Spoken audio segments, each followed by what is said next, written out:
Uma revolução silenciosa se espalha pela Amazônia. Homens e mulheres enfrentam a ameaça de destruição da maior floresta equatorial do planeta. Uma vez continuando esse desmatamento, pode haver um outro momento onde não vai sobrar nada. No lugar de armas, um profundo conhecimento da floresta. Usando a floresta com inteligência, isso aqui pode significar a própria manutenção da floresta. Uma revolução que começou com um seringueiro chamado Chico Mendes. Ele era um visionário. Ele estava talvez até 100 anos na frente. A luta custou sua vida, mas seus ideais mantêm a floresta em pé.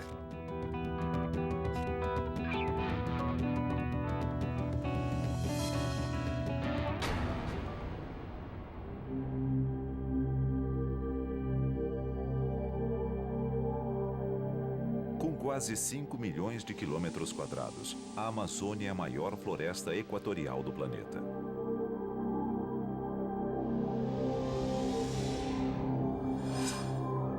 Aqui estão escondidas enormes riquezas. A primeira a ser explorada foi a borracha. No final do século XIX, quando o mundo descobriu os mais diferentes usos para a borracha, a Amazônia se tornou o centro das atenções. Mas para extrair látex das árvores, era preciso povoar a floresta. Milhares de pessoas trocaram o Nordeste brasileiro pelos seringais da Amazônia em uma nova corrida do ouro. Na Amazônia, o ouro era branco, leitoso e escorria das árvores.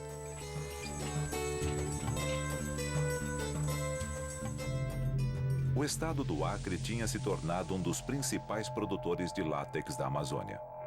Mas em 1876, seringueiras brasileiras foram levadas pelos ingleses para as colônias do Sudeste Asiático, num dos primeiros casos de biopirataria da história.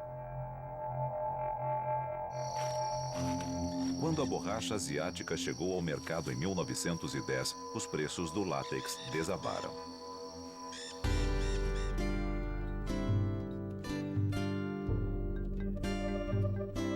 Isolados no meio da mata e explorados pelos patrões, os seringueiros viviam quase como escravos.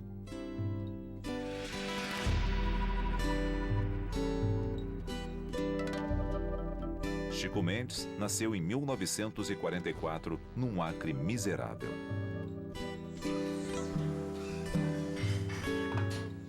Trabalhava o ano todinho na seringa, no final do ano quebrava castanha e quando terminava estava devendo. Era assim. Porque os patrões não tinham pena do seringueiro. Às vezes a gente comprava um objeto e pagava 3, 4 vezes. Aqui é o Chico. Aqui ele era novo, aí ele tinha seus... acho que não tinha nem 30 anos ainda. Chico Mendes.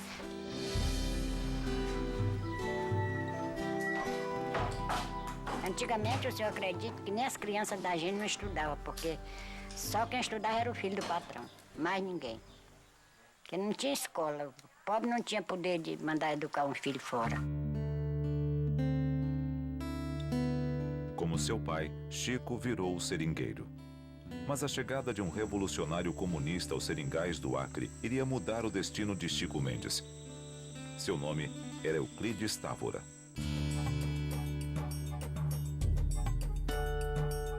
Toda vez que ele chegava lá para conversar com o pai do Chico, o Chico ia para de trás da porta, né? O Chico ia prestar atenção na conversa e ele viu. Ô, seu Chico, que é aquele menino que tá lá? É meu filho. Chama ele aí.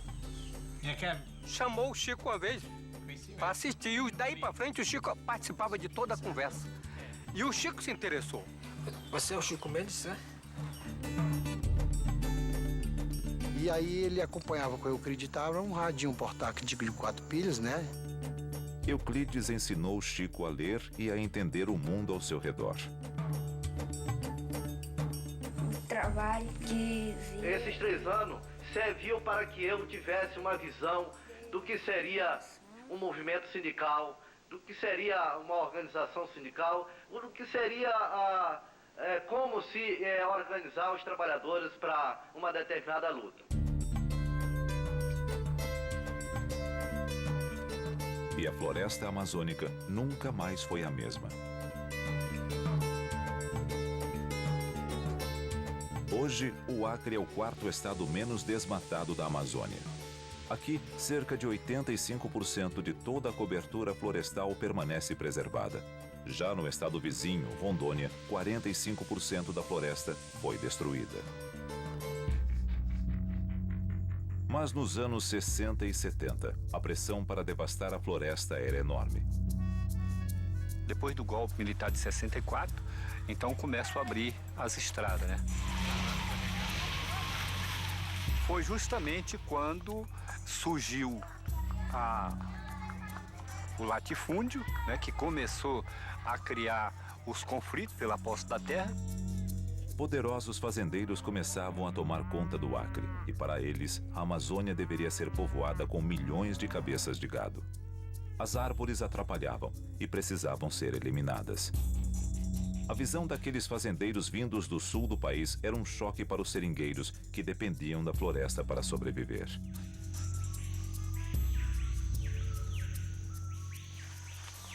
Aqui tem muita riqueza natural. E essa espécie aqui, ó, se você levar um corte na floresta e estiver botando muito sangue, jorrando sangue, então a gente pegava, socava essa planta, põe em cima e para, porque ela é anti-hemorrágica. Tem anos que a comunidade vem usando para salvar a vida.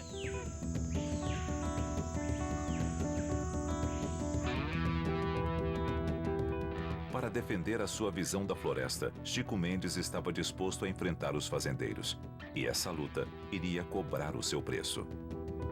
Os nossos grandes inimigos são aqueles que nos devoram e que devastam a nossa floresta e que querem acabar com a Amazônia.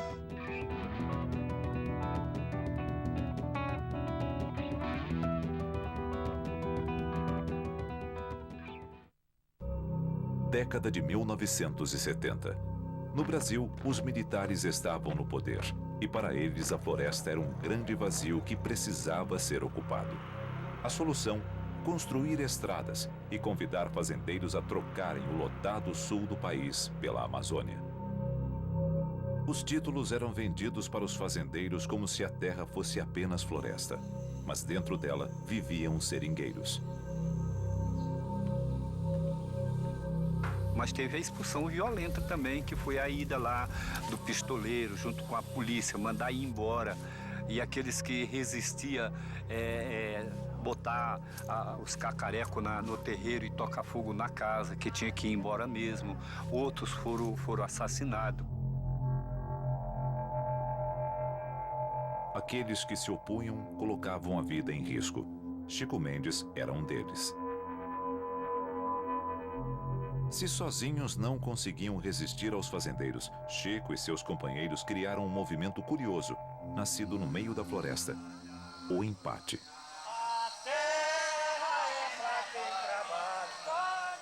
O empate seria uma forma que nós descobrimos dos seringueiros se organizarem em mutirões, se deslocarem por locais dos desmatamentos e se colocarem entre os peões e a floresta e desmobilizar os seus acampamentos, dialogar com eles e forçar a sua retirada. E aí a gente se juntava 15, 20, 30, 50, 100. Nós chegamos a fazer empate com 100 pessoas. Acima de tudo, companheiro, tem que haver... Os seringueiros venciam os peões na conversa, na lábia. Da parte dos peões. Vocês não são os adultos da fazenda, são trabalhadores que estão ganhando dinheiro. Tá certo. Você, ao mesmo tempo que está aqui ganhando o seu dinheiro para manter sua família, você está tirando a sobrevivência do nosso companheiro. Mais uma vez. Muito obrigado. E com acordos selados com um aperto de mão, Chico e seus companheiros começaram a fazer a diferença. No país do futebol, Chico Mendes adotava a tática de times pequenos, que sempre jogam na defesa. Pela primeira vez na história da Amazônia, os mais fracos não estavam perdendo, estavam empatando. No empate, ninguém ganha, ninguém perde, né? Mas, para nós, o empate aqui é sinônimo de vitória, né? Porque a floresta não caindo, a gente também não cai. A gente sobrevive. De empate em empate, os seringueiros começaram a se organizar.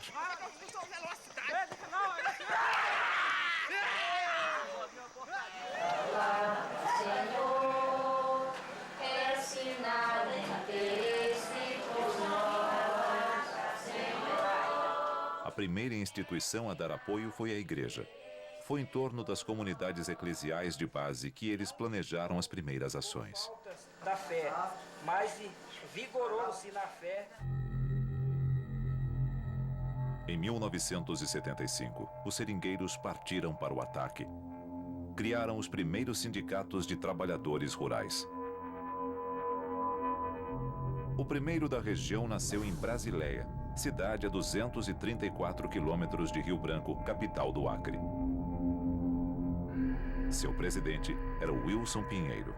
Era um cabrão alto, moreno, um sujeito muito firme. Então vamos colocar na frente do nosso sindicato caboclo que tenha firmeza, que tenha disposição, que não se venda. Wilson Pinheiro não se vendeu. Foi morto. Ele está no sindicato, né, à boca da noite, assistindo o jornal. Ele mais 2 companheiros, quando o elemento veio e atirou nele, ele dentro do sindicato, atirou nele pelas costas. Chico Mendes não se intimidou. Virou presidente do sindicato de Chapuri, cidade vizinha de Brasileia.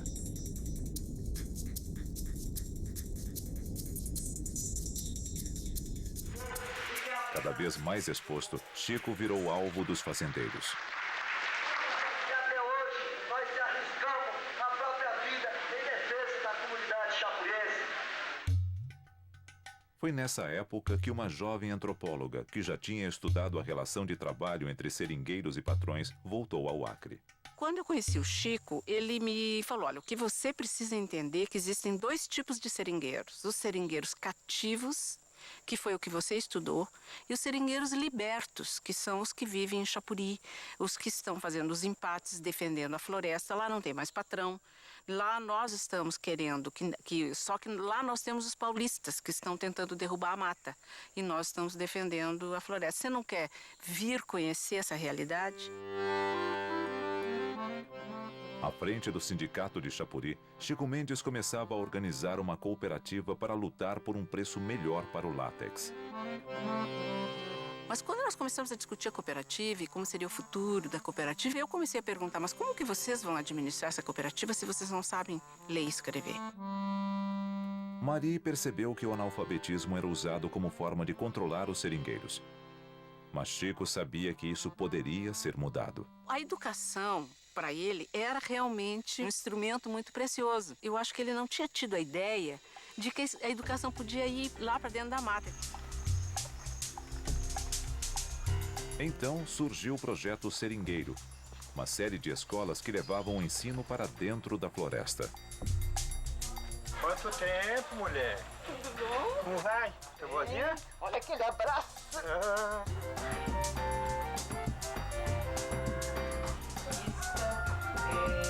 Tudo bem, gente? Posso entrar aqui? Pode. Maria está de volta a um lugar muito especial. Estou vindo visitar vocês aqui porque essa aqui foi a segunda escola que foi criada do Projeto Seringueiro. Os jovens alunos não sabem direito quem é a forasteira. Nós começamos o Projeto Seringueiro, que foi a primeira escola de alfabetização. Aí eu fui professora lá, fiquei lá dando aula para a primeira turma. Então, naquela época, não tinha livro para começar a escola. Porque os livros que tinham contavam a história de quem morava lá no sul do Brasil, não contava a história daqui. As escolas do Projeto Seringueiro usavam uma cartilha diferente, a poronga, que era o nome da lanterna usada na cabeça pelos seringueiros. A gente dizia assim que a poronga era para iluminar o caminho de quem ia estudar na escola. Por isso que chama poronga. Marie e Raimundão sabem que acertaram.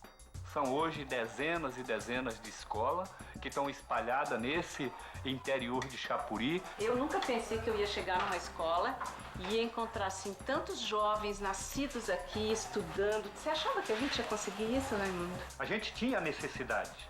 E por isso nós iniciamos isso, mas a gente não sabia se ia realmente ter êxito. Ia ter E tivemos. resultado. E tivemos resultados impressionantes. Obrigada, Raimundo.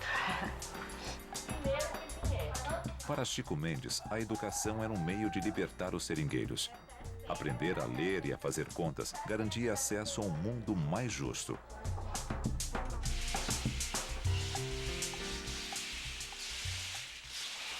Manuel tem 37 anos. Até os 20, ele só estudou na escola do projeto Seringueiro de Maria Alegrete e Chico Mendes. Depois cursou a universidade e agora faz pós-graduação em finanças. Com os trabalhos do Chico Mendes, né, com os trabalhos de várias lideranças, a gente via que através do estudo era possível, era uma das únicas formas pacíficas de se chegar a um crescimento tanto do setor das cooperativas, das organizações de produtores, como um conhecimento próprio também, pessoal, né? Aí que surgiu a Cooperacre, né? Com o objetivo de agregar valor e de viabilizar essa questão do produto da floresta, gerar renda.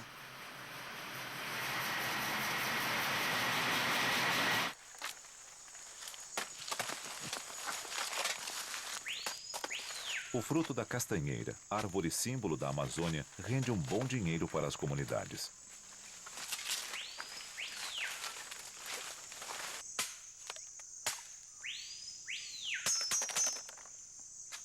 Francisco tem uma área de 200 hectares num seringal.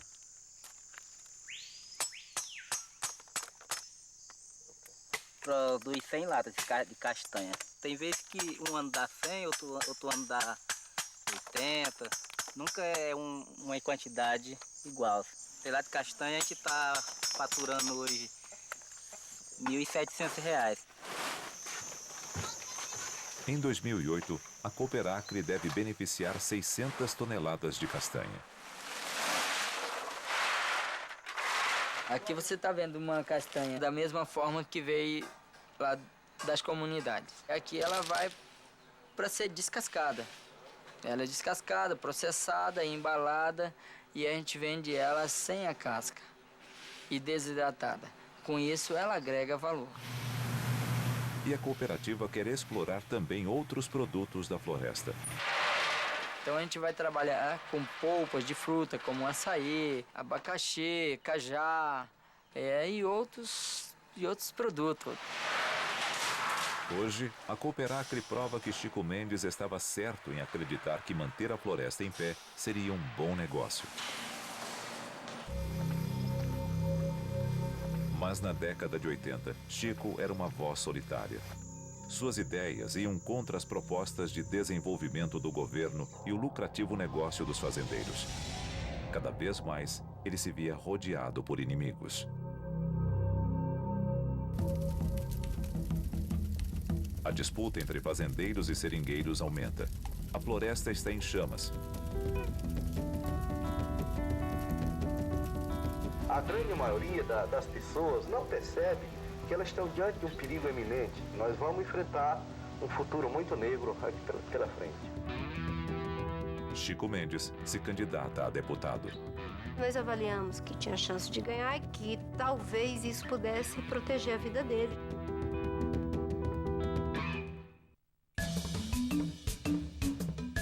Em 1980. Na parte mais industrializada do Brasil, era fundado um partido que iria mudar radicalmente o cenário político do país. O Partido dos Trabalhadores do metalúrgico Luiz Inácio Lula da Silva. Nós estaremos dispostos a fazer uma greve.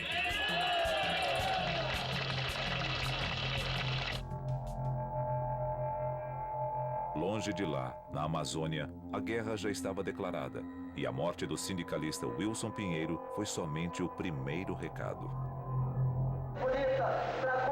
Chico participou de um ato público contra esse assassinato e por causa disso foi acusado pelo governo de incitar a violência.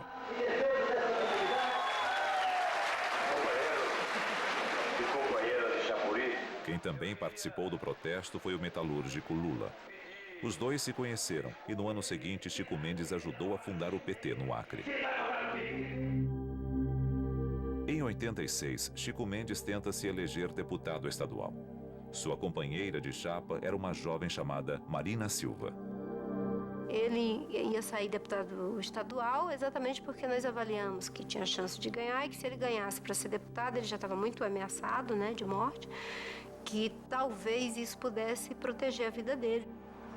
Assim como Chico Mendes, Marina nasceu no meio da floresta.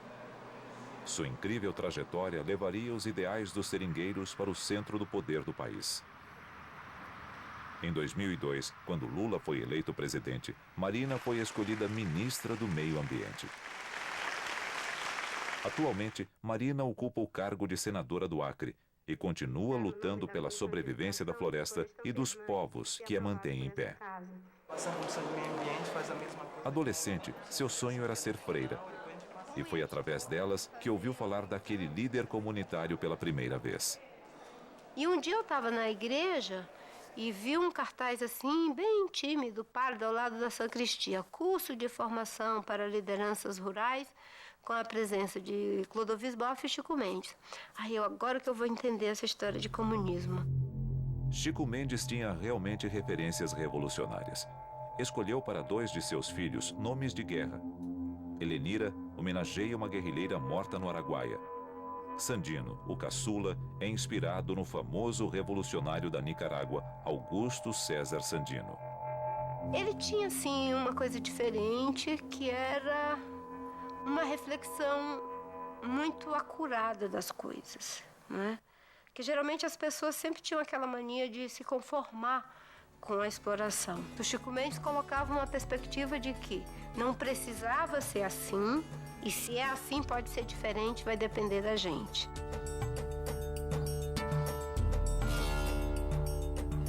No ministério, Marina Silva não se esqueceu da luta ao lado de Chico Mendes. Quase 20 anos se passaram e eu me vi numa situação em que eu estava junto com a Polícia Federal, em junho de 2005, para fazer o primeiro empate institucional, prendendo centenas de pessoas, com mais de 480 policiais federais, né? Durante esses 5 anos foram presas 700 pessoas envolvidas em crimes ambientais. Mas na década de 80, os seringueiros estavam longe de ter aliados no poder. O governo não se opunha à destruição da floresta. As queimadas eram tão intensas que atrapalhavam até mesmo o aeroporto da capital do Acre.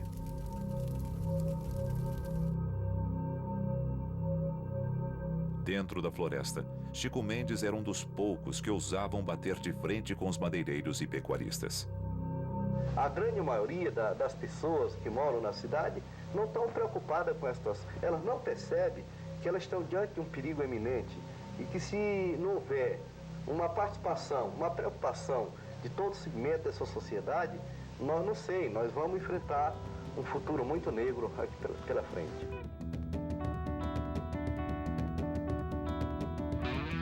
Seringueiros de todo o país se reúnem em Brasília. É o nascimento de uma proposta inovadora que mostra para o mundo como preservação e desenvolvimento podem caminhar juntos. Mas uma nova ameaça chega aos seringueiros. Uma estrada que promete desenvolvimento, mas trará destruição para a floresta. Chico Mendes vai a Washington lutar contra o asfaltamento e volta para o Brasil com a cabeça a prêmio.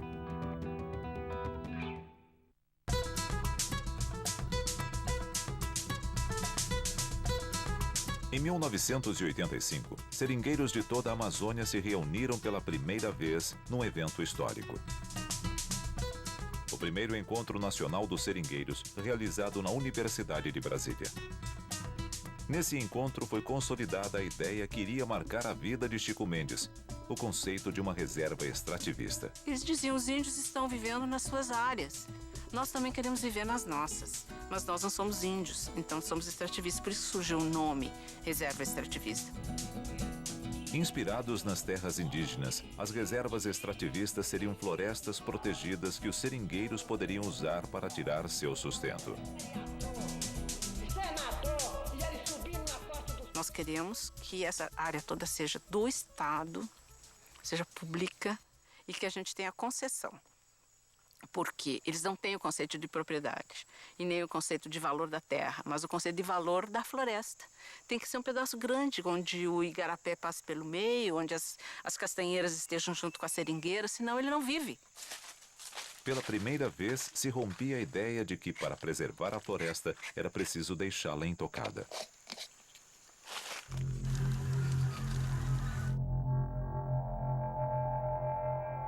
E quanto mais mudanças Chico propunha, mais inimigos ganhava.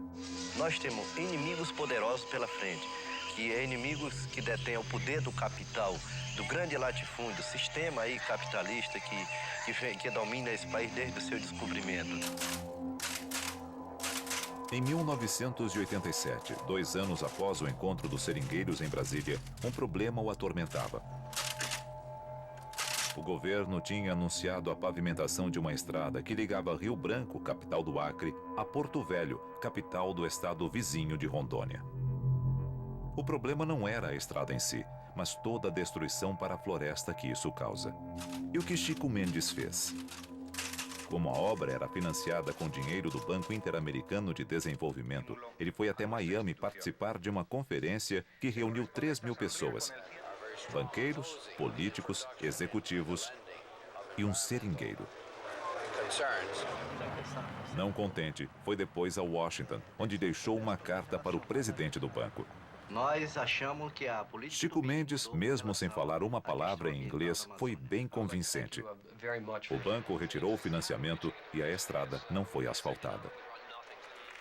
Naquele mesmo ano, Chico se tornou o primeiro brasileiro a receber o Global 500, prêmio dado pela ONU para defensores do meio ambiente.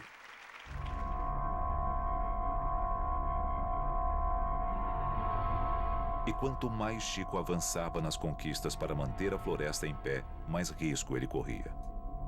Os inimigos com os quais ele estava se defrontando eram pessoas assim tão primárias e tão violentas que eles não estavam nem se importando com... Eles não estavam se opondo às ideias do Chico, eles simplesmente estavam querendo eliminá-lo. Madeireiros e latifundiários compunham as forças que queriam derrubar Chico. Mas o que poucos imaginavam é que 2 décadas depois, até nas madeireiras, as ideias dele teriam impacto. Quem não conhece manejo florestal, em floresta tropical, acha uma violência quando está se tirando ou cortando uma árvore. E uma violência maior quando vê as árvores aqui ou parte delas. Mas no fundo, todo mundo tem um pedacinho da floresta dentro da sua própria casa. E nós temos que entender de uma vez por todas que é possível, mesmo em áreas tropicais, você sabendo colher, usando a floresta com inteligência, isso aqui pode significar a própria manutenção da floresta. Ainda hoje, na Amazônia, existem centenas de madeireiras clandestinas que colaboram com a destruição da floresta. Mas esta é uma fábrica de laminados de madeira perfeitamente legal. O ex-governador Jorge Viana ajudou a viabilizar esta indústria em Rio Branco, que hoje dá empregos, diretos e indiretos, para mais de 500 pessoas. Aqui, a madeira é cortada, refinada, laminada. Tudo isso faz aumentar o preço do produto. Essa é a fórmula mágica. Só assim nós vamos agregar valor e poder remunerar melhor a matéria-prima que sai dos extrativistas e não pode ser exportada. Deverá ser industrializada aqui mesmo para gerar emprego para quem vive na região, para quem vive aqui na cidade.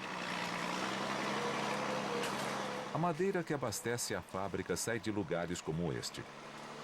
O que está sendo feito aqui se chama manejo florestal. São derrubadas apenas árvores antigas, maduras. Na teoria, em 15 ou 20 anos, a floresta deverá se regenerar e a destruição se tornar imperceptível. Para que as ideias de Chico ganhassem adeptos até entre seus inimigos, foi necessário ir para o confronto. Em 1988, a luta de Chico Mendes conquista aliados no Brasil e no mundo. Mas em Chapuri, o perigo era tão iminente quanto a mudança. E chegar o momento de dizer, olha, do lado pacífico não vai dar. E nós não podemos ser desmoralizados. Nós vamos ter que partir para o confronto.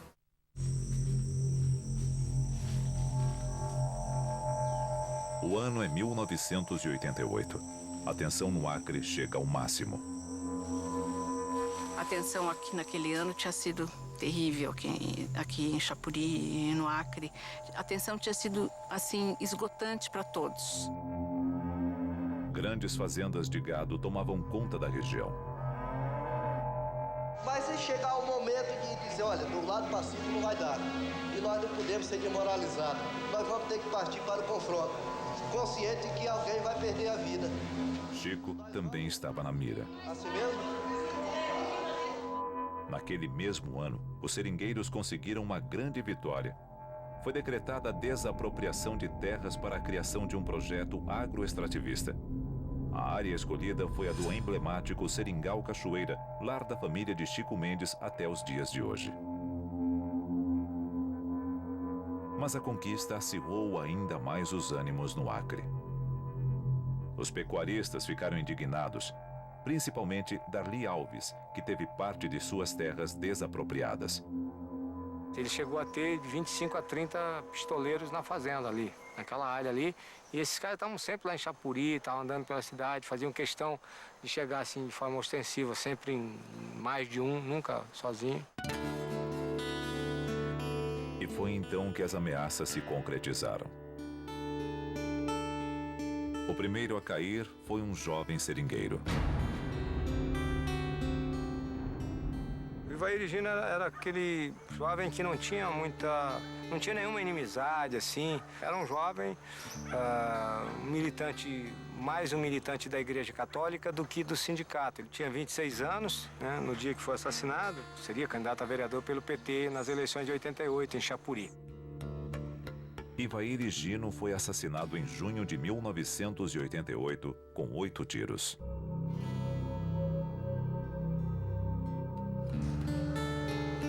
O julgamento só aconteceu 20 anos depois, em maio de 2008.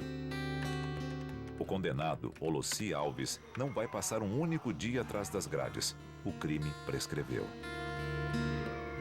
Alves, o sobrenome do assassino, não é coincidência. Olossi é filho de Darli Alves, o homem que tinha jurado Chico Mendes de morte. Nos últimos meses de 1988, Chico andava sempre com seguranças e raramente dormia 2 noites na mesma casa.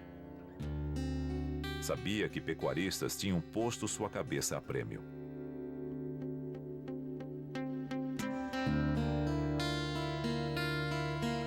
Até hoje, fazendeiros como Darli têm espaço na Amazônia. A pecuária continua sendo uma das atividades que mais crescem na região.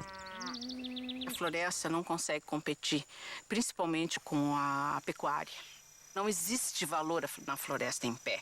Esse espaço só pode ser preenchido pela remuneração do valor dos serviços ambientais prestados por essa floresta e pelas pessoas.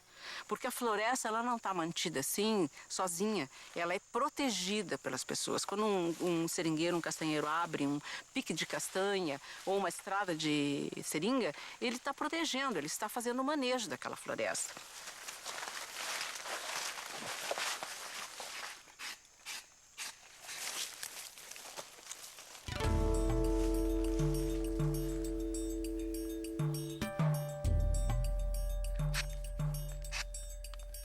O dinheiro dos seringueiros vem da coleta de látex. E agora, o látex está de novo em alta.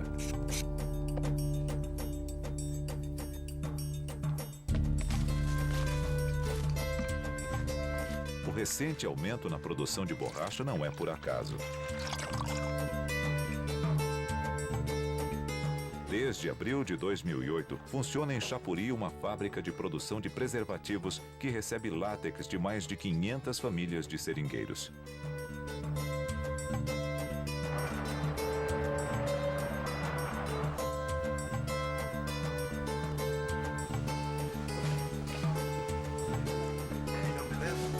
Os sou nascido e criado no seringal, eu gosto de seringa desde os meus 12 anos de idade. Nos últimos tempos tinha caído o preço da borracha e agora com a retomada da fábrica isso estimulou os produtores por estar ganhando os kits novos e ter também preço no mercado da borracha, no látex, né?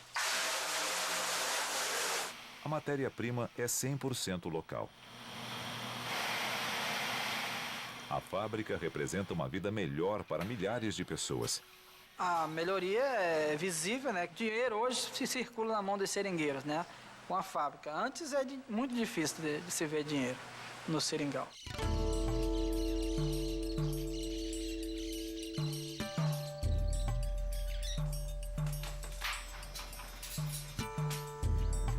Mas essa conquista teve um alto custo. Destaque da agência de notícias. Chico Mendes estava marcado para morrer e sabia disso. E todos nós aqui sentíamos assim que parecia que estava chegando a hora. Ele também sentia muito. Em novembro daquele ano, Chico estava no Rio de Janeiro para uma passeata organizada pelo Partido Verde em defesa da Amazônia. Luta, defenda os povos da Amazônia. Luta, defenda. Nós falávamos, Chico, volta, vai ficar no Rio um tempo, mas era perto do Natal. Era perto do período que todo mundo quer ficar com sua família, quer ficar com seus filhos, né? E eu conversei com ele, ainda inclusive falei para ele, Chico, não vai para Chapuri? Era dia 19 de dezembro de 88. E ele, não, eu tenho que ir, eu vou embora. Aí eu falei para ele que o primeiro caminhão de um projeto que nós tínhamos feito, da cooperativa, tinha chegado. Estava aqui em Rio Branco na empresa para fazer a revisão. E ele ficou muito feliz, porque era o primeiro veículo, e era fruto de um projeto que a gente tinha feito junto. E a notícia que eu tenho é que ele pegou, encheu o caminhão de crianças, logo que chegou, e ficou dando voltas na cidade.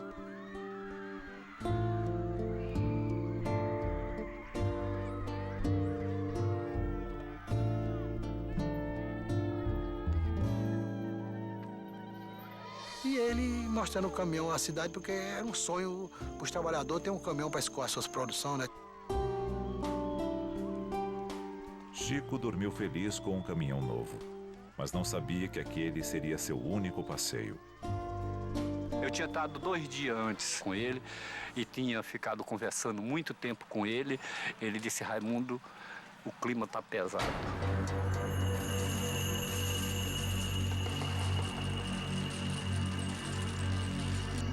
No dia 22, volta de 6 horas da tarde, eu cheguei na casa dele, ele estava jogando dominó com 2 dos policiais que faziam a segurança dele. Tinha 2 policiais desarmados. Aí nesse momento veio a mulher dele e falou que queria colocar o jantar, porque ela queria assistir a novela, queria começar daí a pouco, né? Era uma quinta-feira, penúltimo capítulo de Vale Tudo, Quem Matou Odete de Reutemann. A mulher dele disse que ia botar a janta, né? Que o Chico pede a toalha para... Disse, põe a mesa que eu vou tomar um banho. O banheiro era do lado de fora da casa. Nessa hora, se eles eram segurança de verdade, estavam ali para proteger o Chico, eles tinham que ter descido, porque já estava escurecendo, eles tinham que ter descido e olhar se não tinha alguma coisa no quintal.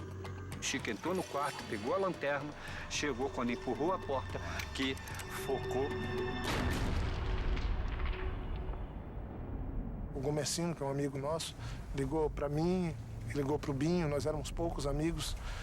E eu não acreditava, porque ele ligou chorando, avisando, era perto das 7 horas da noite. Vocês vêm trazer uma notícia, ele disse, Raimundo, nós vem trazer a notícia que mataram o Chico ontem, à boca da noite. Cara, isso eu vou te dizer que me deixou pasmo. Ele falou, aconteceu alguma coisa muito grave, mas você fica calma. Eu falei assim, mataram o Chico Mendes. E aquilo foi assim, uma coisa assim tão forte, porque a gente sabia. Mas eu acho que a gente não queria acreditar que podia acontecer de fato.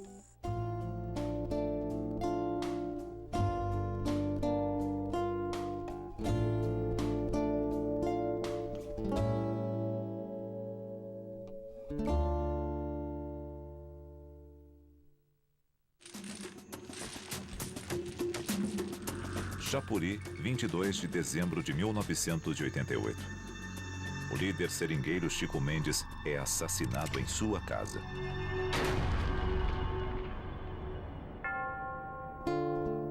Uma multidão nunca antes vista em Chapuri comparece ao enterro de Chico Mendes. Era dia de Natal, 1988. O assassinato de Chico Mendes repercutiu em todo o mundo. Os amigos dele nos Estados Unidos, amigos dele na Europa, começaram a se manifestar. E saiu, imagina, saiu no New York Times no dia seguinte. Isso nunca tinha acontecido. Saíram dos principais jornais. Em 1991, o fazendeiro Darli Alves da Silva e seu filho Darcy foram condenados a 19 anos de prisão. Darli, condenado por 2 outros crimes, ainda se encontra preso. Darcy cumpre liberdade condicional no estado do Pará e trabalha em uma fazenda do pai. Pela primeira vez, os seringueiros do Acre tiveram justiça.